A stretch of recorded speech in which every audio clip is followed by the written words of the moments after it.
आज के इस टॉपिक में हम बात करेंगे प्राकृतिक खेती को। प्राकृतिक खेती के बारे में कंप्लीट पूरी डिटेल से आज के इस टॉपिक में हम डिस्कस करेंगे। प्राकृतिक खेती के माध्यम से किस प्रकार से कम लागत से अच्छी इनकम की जा सकती है। हाल ही में प्रधानमंत्री श्री नरेंद्र मोदी जी के द्वारा प्राकृतिक खेती को बढ़ावा देने के लिए पूरी कोशिश की जा रही है। देश की 17वीं लोकसभा की स्टैंडिंग कमेटी के द्वारा भी अभी एक कमेटी गठित करके प्राकृतिक खेती यानी कि जैविक खेती के ऊपर ज़्यादा बढ़ावा दिया जा रहा है, उसके ऊपर ज़्यादा फोर्स किया जा रहा है। देश की 17वीं लोकसभा की स्टैंडिंग कमेटी की मार्च 2020 की रिपोर्ट में कृषि एवं किसान कल्याण मंत्रालय ने भारतीय प्राकृतिक कृषि पद्धति को वर्तमान में लागू परंपरागत कृषि विकास योजना के सब मिशन के तहत प्रस्तावित किया है। प्रधानमंत्री श्री नरेंद्र मोदी ने भी प्रकाश पर्व पर प्राकृतिक खेती की आवश्यकता और उनकी आकलन के लिए सुझाव दिए हैं। प्रकाश पर्व पर प्राकृतिक खेती और उसकी आवश्यकता और उसके आकलन के लिए सुझाव दिए हैं प्रधानमंत्री नरेंद्र मोदी के द्वारा। ज्ञातव्य है कि परंपरागत कृषि विकास योजना जैविक खेती के मूल सतत आधार अनुरूप कृषि के परंपरागत ज्ञान को आधुनिक कृषि विज्ञान की पद्धतियों के साथ समाहित कर मृदा स्वास्थ्य प्रबंधन के लिए लागू की गई एक महत्वपूर्ण योजना है।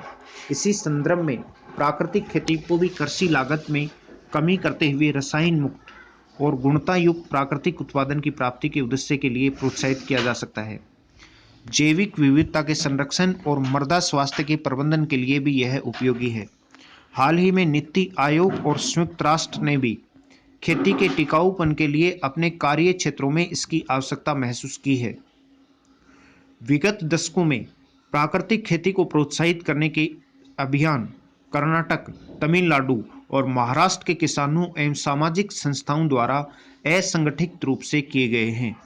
आंध्र प्रदेश सरकार ने अपने राज्य के 6 लाख से अधिक किसानों को योजनाबद्ध रूप से इस पद्धति के कार्यक्रम से जोड़ा गया है, जिसमें 4 लाख से अधिक किसानों द्वारा पूर्व में भी जैविक खेती पद्धति को अपनाया हुआ था।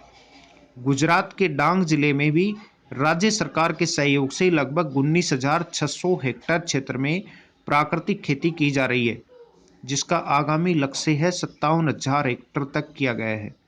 वन आच्छादित यानी कि 77% पर वन होने चाहिए और प्राकृतिक संसाधनों से परिपूर्ण इस जिले में प्राकृतिक संसाधनों के संरक्षण के लिए बिना बाहरी कृषि आदानों से कम लागत वाली प्राकृतिक खेती अपनाने के लिए समर्थन दिया जा रहा है।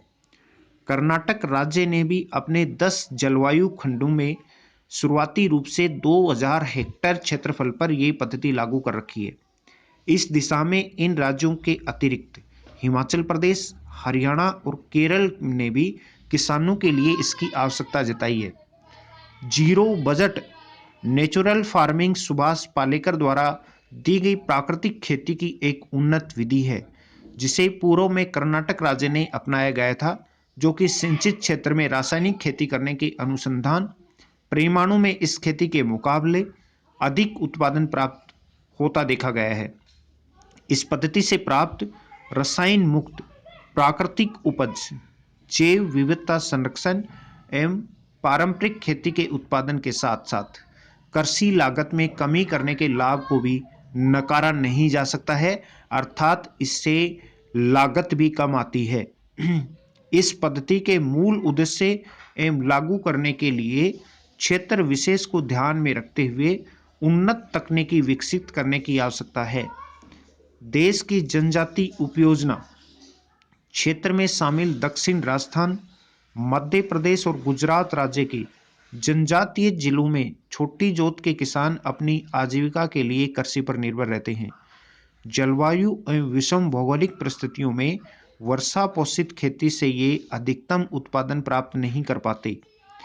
इन क्षेत्र विशेष को लक्षित करते हुए इस पद्धति में परंपरागत मिश्रित फसल की उन्नत कृषि तकनीकी का समावेश कर अनुसंधान उपरांत इसे लागू किया जा सकता है।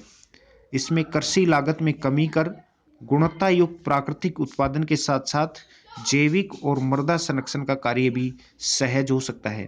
तो आने वाले समय में भारत सरकार के द्वारा भी प्राकृतिक खेती, जैविक खेती और केमिकल फ्री खेती के ऊपर जोर दिया जा रहा है। प्राकृतिक खेती, जैविक खेती में लागत कम आती है लेकिन इनकम अच्छी होती है। आप भी प्राकृतिक खेती और जैविक खेती को बढ़ावा दीजिएगा, जिससे आने वाले समय में हानिकारक बीमारियों से हम अपने समाज को बचा पाएं। दोस्तों, ऐसी ही महत्वपूर्ण जानकारियां नियमित रूप से आपको हमारे इस YouTube चैनल पर मिलती रहती हैं। आप नियमित रूप से हमारे साथ बने रहिएगा। आप मुझे फेसबुक पेज, इंस्टाग्राम, ट्विटर पर भी फॉलो कर सकते हैं, जिसका लिंक नीचे डिस्क्रिप्शन में दिया हुआ है। कल फिर मिलेंगे हम इसी समय एक नए टॉपिक के साथ। तब तक के लिए जय हिंद, जय भारत।